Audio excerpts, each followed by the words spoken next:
എൻ്റെ പേര് ക്ലിഫിൻ. എൻ്റെ നാട് കേരളം. ഞാനിപ്പോൾ ഖത്തറിൽ വർക്ക് ചെയ്യുന്നു.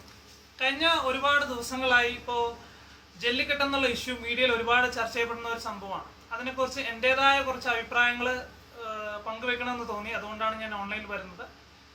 ഇപ്പോൾ അശോക സ്തംഭത്തിൽ നിന്ന് നമുക്ക് തുടങ്ങാം. അശോക സ്തംഭത്തിൽ ഒരു സിംഹമുണ്ട്, അതുപോലെ തന്നെ ഒരു കുതിരയുണ്ട്, ഒരു കാളയുണ്ട്.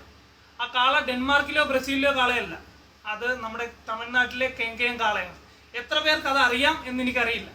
അത് അശോകന്റെ കാലത്ത് ജല്ലിക്കെട്ടെന്നുള്ള ആ കല ഫേമസ് ആയതുകൊണ്ട് മാത്രമാണ് അത് അതിൽ വന്നത്. ഇപ്പോൾ പീറ്റ പറയുന്നു അത് നിർത്തലാക്കണമെന്ന്.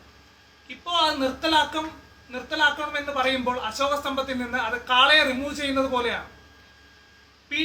ഞാൻ പീറ്റയോടൊന്ന് ചോദിച്ചുകൊള്ളട്ടെ, അശോക സ്തംഭത്തിൽ നിന്ന് കാളയെ മാറ്റാൻ നിങ്ങൾക്ക് പറ്റുമോ? പറ്റുമെങ്കിൽ ജല്ലിക്കെട്ട് നിർത്തലാക്കിക്കൊള്ളൂ.